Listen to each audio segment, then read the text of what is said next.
Hello class 12 आपका chapter number 2 electrostatic potential और capacitance का आज टॉपिक करते हैं कैपेसिटर। कैपेसिटर क्या होता है? कैपेसिटर वो डिवाइस होती है जो इलेक्ट्रिकल एनर्जी को स्टोर करने के काम आती है। It is a property of a device to hold the charge, या फिर कह सकते हो to store the electrical energy. Electrical energy को स्टोर करने के या चार्ज को स्टोर करने के जो डिवाइस काम आती है उसे क्या कहते हैं? कैपेसिटर। कैपेसिटर का दूसरा नाम होता है कंडेंसर। कंडेंसर कुछ डिवाइसेस ऐसी होती हैं जैसे जिनको बहुत ज़्यादा करंट चाहिए होता है एक साथ स्टार्ट होने के लिए। Some devices required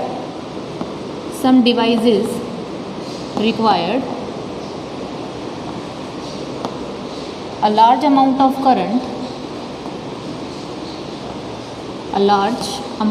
current approx 25 to 30 ampere suddenly, like fan, motor etcetera. कई डिवाइसेस क्या होती हैं, उनको बहुत ज़्यादा अमाउंट में करंट चाहिए होता है ताकि इनको स्टार्ट कर सके, फ़ैन को, मोटर को, इनको स्टार्ट कर सके। तो एक साथ इतना करंट कहाँ से आएगा? एक साथ इतना करंट तब पॉसिबल है जब ऑलरेडी आपने क्या कर रखा हो, एक साथ चार्ज डिपॉजिट कर रखा हो। एक साथ चार्ज जब इकट्ठा होगा तब एकदम से सप्लाई कर दो। एकदम से जब चार्ज सप्लाई करोगे तब आपके पास क्या आएगा? लार्ज अमाउंट ऑफ करंट आ जाएगा।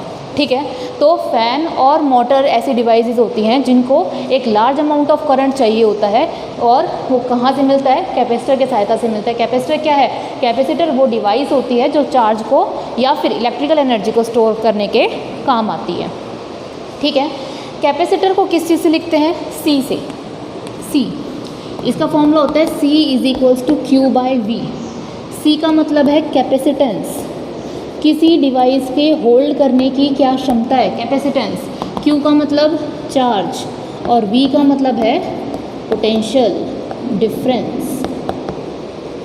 Potential difference.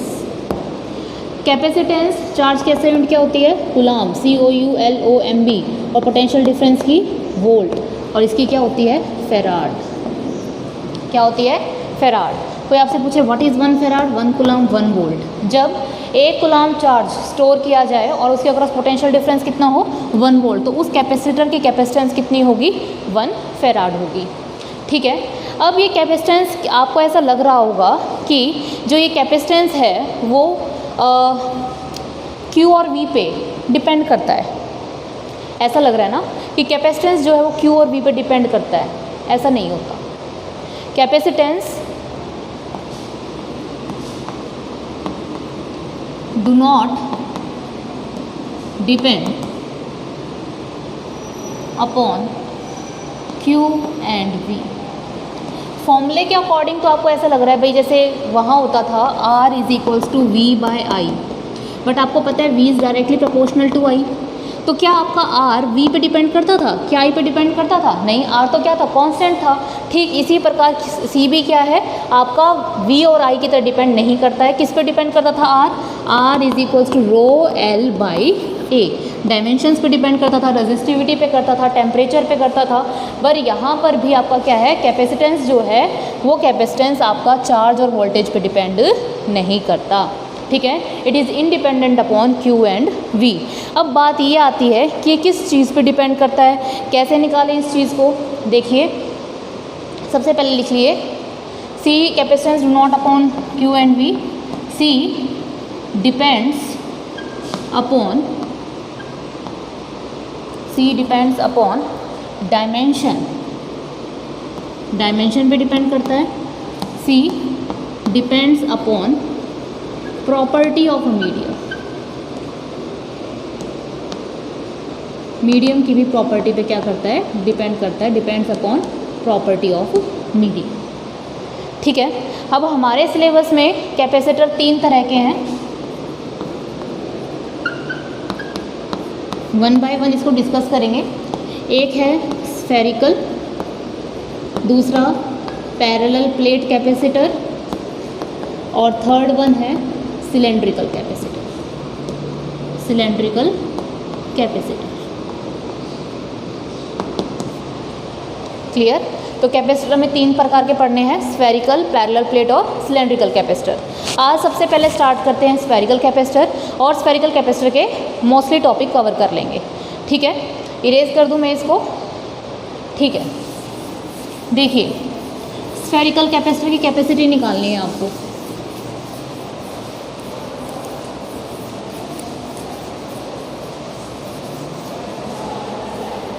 ये आपका स्फेरिकल कैपेसिटर,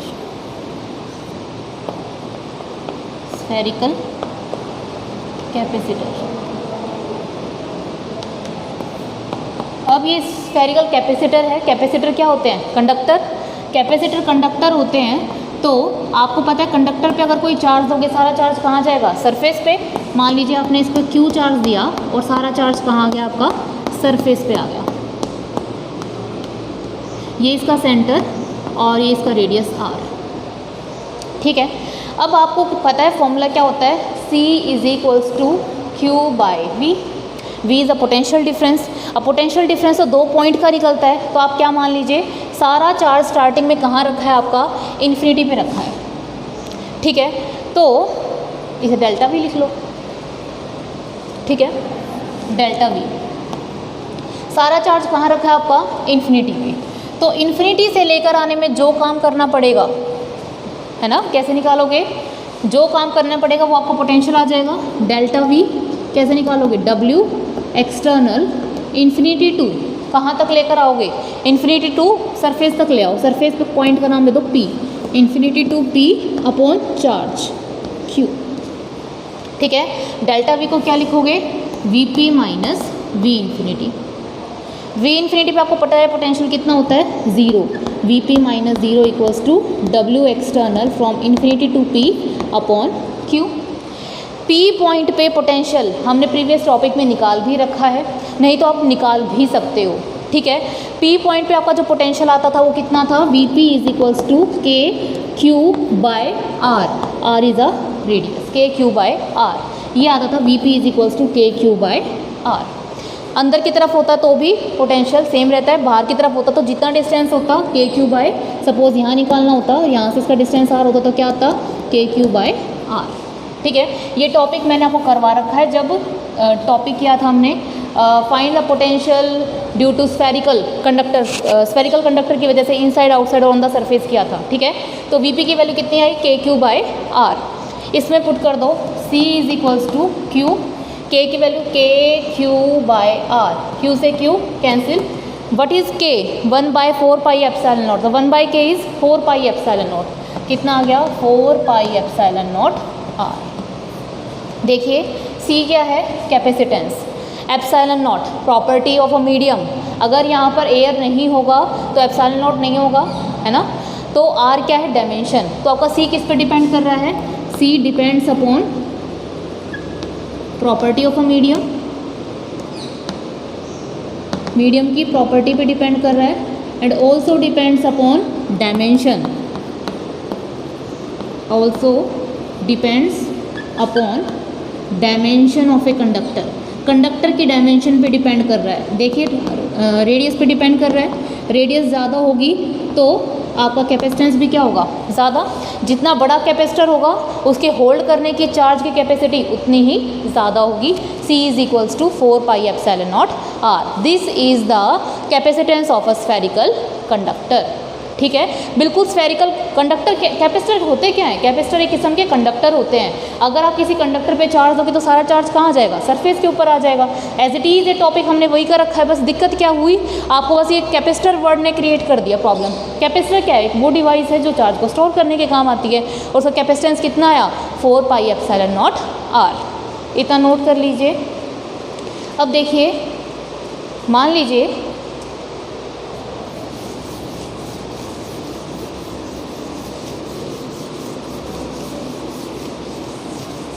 अगर मैं ये पूछूं if r is equals to 1 metre, अगर किसी स्फेरिकल कंडक्टर का रेडियस 1 मीटर है, फाइंड कैपेसिटेंस। कैपेसिटेंस बताइए क्या आएगा। तो आप क्या कहेंगे, C is equals to 4 pi epsilon naught r। 4 pi epsilon की वैल्यू 1 इंटू 9 इंटू 10 की पावर 9 इंटू 1। जब इसे आप सॉल्व करोगे तो आएगा 1.14 इंटू 10 की पावर -4 माइक्रोफेराड। ये देखो, जब आप 1 मीटर कितना हो गया, इतना, यानी कि जब आप 1 मीटर का इतना बड़ा एक कंडक्टर लोगे तो उस पर सिर्फ इतना ही चार्ज स्टोर हो सकता है। तो देखो इसकी कैपेसिटी कितनी कम है, 1.14 इंटू 10⁻⁴ माइक्रोफेराड, यानी कि इतने बड़े कैपेसिटर पे भी थोड़ा सा ही चार्ज स्टोर हो पा रहा है। ओके, अगर कोई आपसे पूछे, अगर आपको चार्ज स्टोर करना हो, कैपेसिटी चाहिए हो कितना, 1 farad. If C is equals to 1 farad चाहिए तो फाइंड रेडियस। कितना बड़ा आपको कंडक्टर चाहिएगा, उसकी रेडियस कितनी होगी वो बताओ। तो C is equals to 4 pi epsilon naught r। C 1 farad, 1/4 pi epsilon naught, 1 into 9 into 10 की पावर 9 इंटू r की वैल्यू आ गई 9 इंटू 10 की पावर 9 मीटर। ठीक है, और रेडियस ऑफ अर्थ कितना होता है, radius of earth 6400 kilometre. Metre में कन्वर्ट करूँ 6400 मल्टीप्लाई बाय 1000 मीटर, और ऐसे लिखूँ 64 इंटू 10 की पावर 5 मीटर। ये रेडियस ऑफ अर्थ होता है, यानी कि अर्थ के रेडियस से भी बड़ा आपको क्या चाहिएगा, इतना बड़ा कैपेसिटर चाहिएगा अगर आपको 1 फेराड चार्ज स्टोर कराना है तो। यानी कि सिर्फ 1 फेराड चार्ज को स्टोर कराने के लिए अर्थ की रेडियस से बड़ा कंडक्टर चाहिए। पॉसिबल है? नहीं। यही इसका सबसे बड़ा ड्रॉबैक है कि स्फेरिकल कंडक्टर यूज़ बहुत कम किए जाते हैं, इसकी प्रैक्टिकल एप्लीकेशन बहुत कम है। क्यों? क्योंकि इसकी कैपेसिटेंस क्या है, बहुत लो है। ठीक है, समझ में आ रहा है। तो स्फेरिकल कैपेसिटर की लिमिटेशन क्या है, it has a limitation that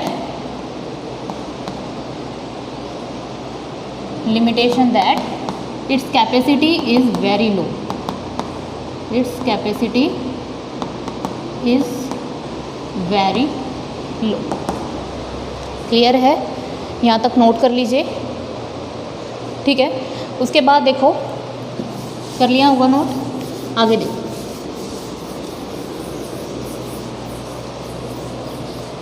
energy store निकालते हैं कि ये कितनी एनर्जी स्टोर कर सकता है। Energy stored in spherical capacitor. मान लीजिए ये आपका एक कैपेसिटर है, इस कैपेसिटर का सेंटर O, इसका रेडियस R। कोई भी चार्ज दोगे वो सारा चार्ज कहाँ जाएगा, सरफेस के ऊपर। ठीक है, और ये आपने चार्ज दिया कितना, Q। मान लीजिए स्टार्टिंग में आपका सारा चार्ज कहाँ रखा था, इन्फिनिटी पे। एकदम से तो आप सारा चार्ज लाओगे नहीं, थोड़ा सा चार्ज लाओगे, dq। ठीक है, स्टार्टिंग टाइम में एट t इक्वल्स टू 0, जब सारा चार्ज कहाँ है, स्टार्टिंग टाइम में इन्फिनिटी पे रखा है, तो t 0 पे आपका चार्ज कितना है, इसके ऊपर 0। चार्ज 0 है तो v भी क्या होगा, 0। अब मैं पूछूंगी आपसे व्हाट इज़ द कैपेसिटी, तो आप कहोगे C is equals to Q by V, 0/0 0। नहीं, अभी तो आपने कंडक्टर क्या है, किस पे डिपेंड करता है, ना Q पे डिपेंड करता है और ना V पे डिपेंड करता है। किस पे डिपेंड करता है, डायमेंशन पे।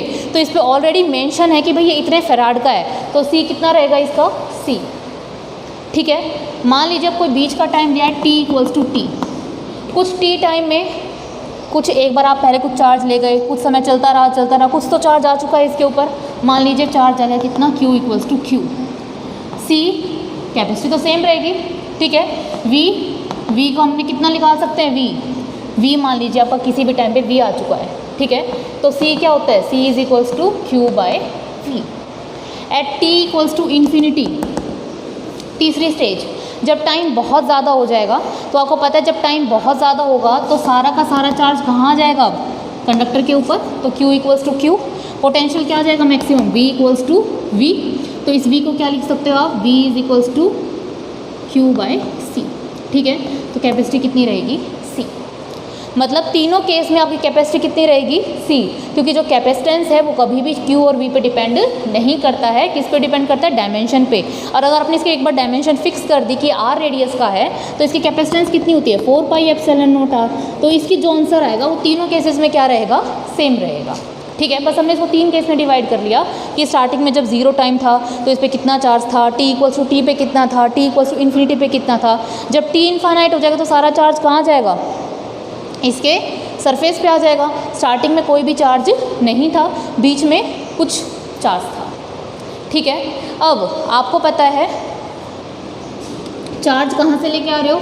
इन्फिनिटी से। तो work external in moving a charge from infinity to p, इस पॉइंट तक लाना है आपको। मान लीजिए infinity to p upon q।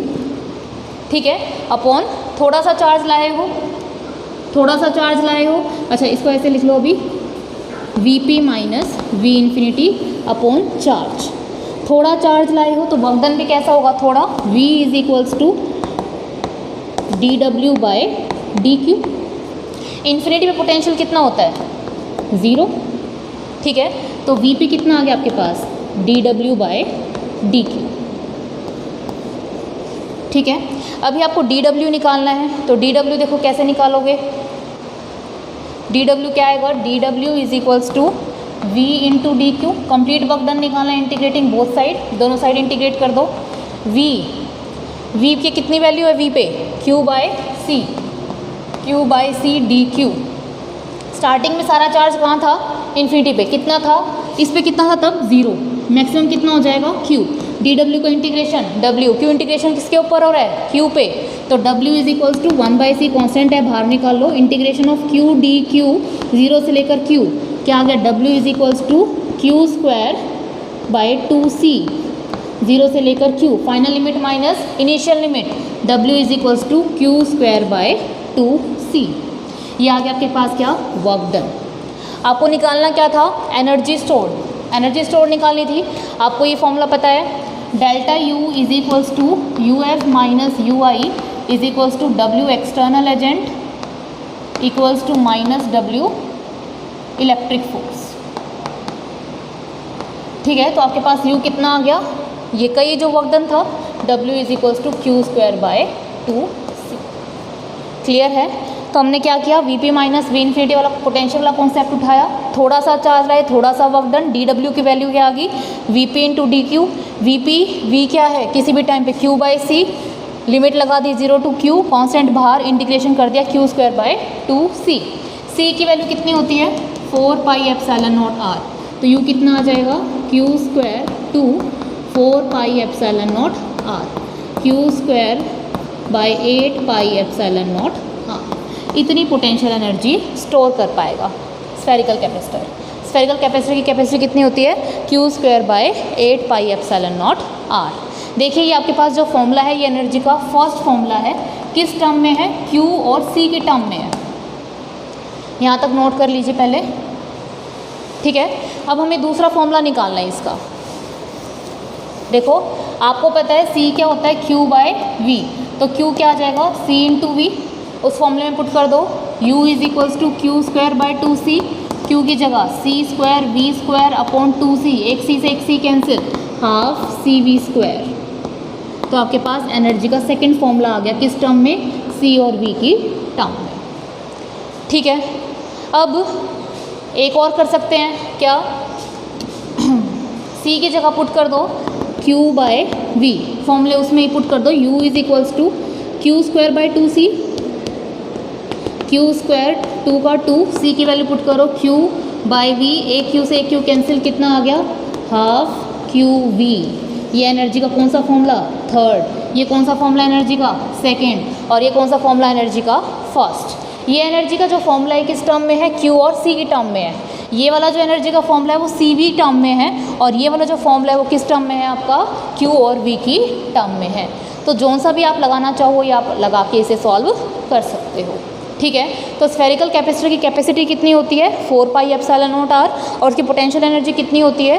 Q square by 8 pi epsilon naught r। ठीक है, इतना नोट कीजिए। कर लिया नोट? ठीक है, अब हम पढ़ते हैं स्फेरिकल कैपेसिटर के साथ क्या क्या प्रॉब्लम्स रहती हैं, क्यों हम इसे प्रेफर नहीं करते हैं।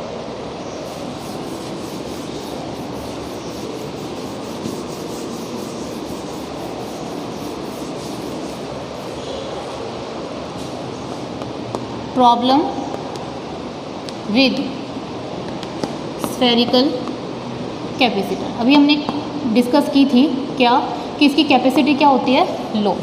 It's capacity is very low, its capacity is very low. If R is equals to 1 metre, तो इसका जो कैपेसिटेंस आता है वो आता है 1.14 into 10⁻⁻4 microfarad, which is very लो। ये तो हम डिस्कस कर चुके हैं पहले। अच्छा, दूसरा क्या है, देखिए ये स्फेरिकल कैपेसिटर, ठीक है। Capacitor is a conductor, conductor है, कोई भी चार्ज दोगे सारा कहाँ आएगा, सरफेस पे। आपने क्यू चार्ज दिया, क्यू सारा सरफेस पे आ गया, ये इसका सेंटर और इसका रेडियस क्या, आर। आपको पता है इलेक्ट्रिकल एनर्जी कहाँ से कहाँ होती है, positive to negative. Suppose this is a positive charge, तो आपका जो electric energy electric field lines बनाओगे वो इससे दूर जाएंगे ना, मतलब इसके परपेंडिकुलर होंगी, पर इस तरह से होंगी ना, अवे, है ना। इसमें इलेक्ट्रिकल एनर्जी जो होती है वो क्या होती है, आपकी बाउंड नहीं होती। Electrical energy is not bounded, electrical energy is not bounded. इसकी वजह से इसकी कैपेसिटी क्या होती है, बहुत लो होती है। इलेक्ट्रिकल एनर्जी बाउंडेड नहीं होती, और you can say is not bounded and it is from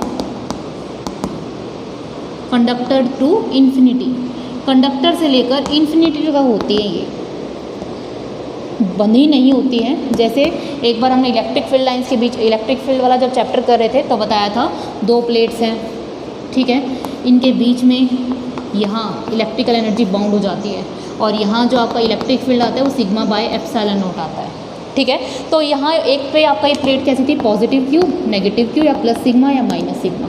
तो इलेक्ट्रिकल एनर्जी इस रीजन में बाउंड हो जाती थी, पर इस रीजन में जो है वो आपकी इलेक्ट्रिकल एनर्जी जो है वो बाउंड नहीं हो रही। बाउंड नहीं हो रही, कहाँ जा रही है वो, इन्फिनिटी की तरफ जा रही है, ठीक है। तो इस वजह से आपका स्फेरिकल कैपेसिटर क्या है, यूज़ कम किया जाता है। नोट कर लीजिए, समझ में आया क्या, इसकी एक तो कैपेसिटी बहुत कम होती है, और दूसरा क्या, electrical energy is not bounded. Okay students, तो इसके साथ हमारा जो है स्फेरिकल कैपेसिटर का टॉपिक ख़त्म होता है। अगर आपको कोई डाउट है तो मुझसे आप कमेंट बॉक्स में पूछ सकते हैं। Thank you so much.